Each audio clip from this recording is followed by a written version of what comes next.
Because there is something that's always fascinated me about birth, right? Is, and again, I'm trying not to be clumsy with my wording, but Go ahead. like you and I said, we've been doing this for 2 million years. Yeah. But it's about since the Industrial Revolution that we seem to be getting it wrong. And if you look at child mortality rates and what we know from the fossil records, and I could be a little bit out here, but I'm pretty sure I'm pretty close. Child mortality rates during the Industrial Revolution, and from when we went from being nomadic to farming to the Industrial Revolution, rose. From what we understand of human evolution, when we were nomadic and just hunter-gatherers, which we were up until for about 99.9% of human evolution, to give it some context, it's like this era that we think we're in is if you were talking about a fetus, it's probably still semen swimming up the uterus. Yeah. That's where modern humans, that's literally where we are on the timeline. We haven't even seen the egg yet. Yeah, that's a good analogy. I'll borrow that one. Yeah.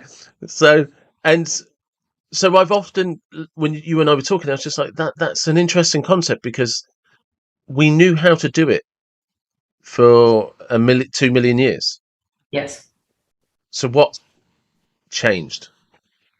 Yeah. So I think we need a 3-hour podcast to talk about the history of birth. I was saying it because I am. No, don't worry. No. Actually, that is a very good point, because I am obviously careful of the time, and I was going to say to you, should we do a part 2? Maybe we need to. Because this has been a fascinating topic. I am more than happy to do that.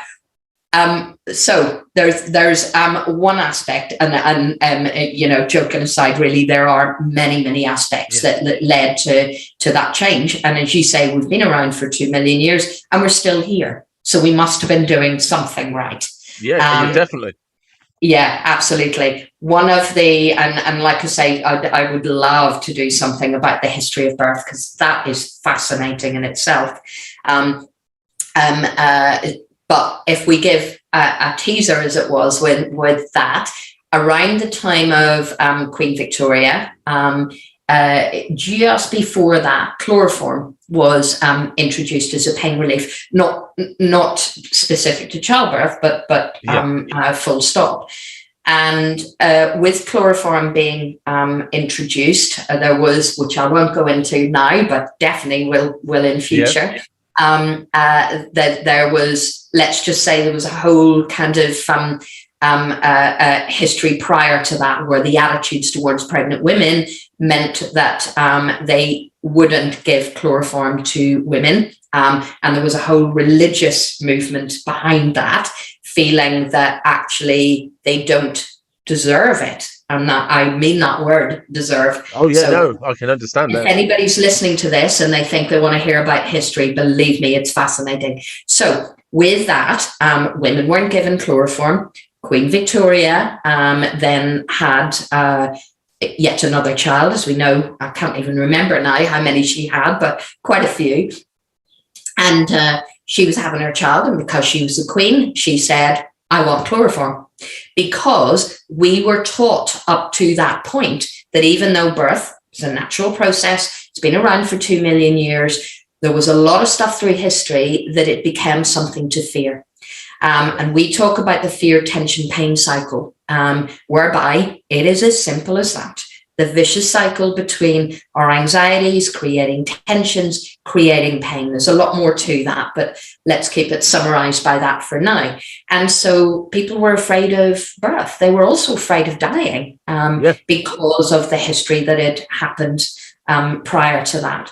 So pain relief and the experience of pain was very much at that point in history a part of childbirth, where it most definitely hadn't been if we go way back. It's a natural process. Pain's about telling us there's something wrong. If this is meant to happen, why exactly would we be having that? So Queen Victoria asked for chloroform, and she was the queen, so why couldn't she? Queen says, queen gets. Exactly.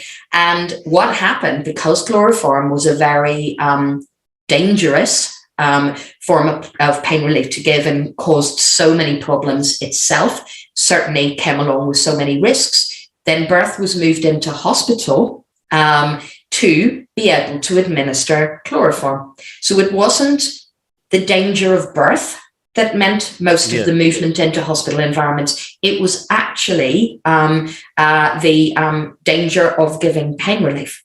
And so we are still left with this inevitable fear of pain. And we teach women actually how to be able to, if you imagine pain on a continuum from, to comfortable one end to pain up the other, we teach women to master ideal mental states where they're not hindering the process, including not creating that tension, therefore not creating that pain. So where they are on the continuum is as close to the comfortable end as their unique experience will be. We do not teach that no women will ever feel pain in childbirth or discomfort in childbirth. We absolutely know everybody's experience is different, but we're teaching them not to create that tension that creates more pain.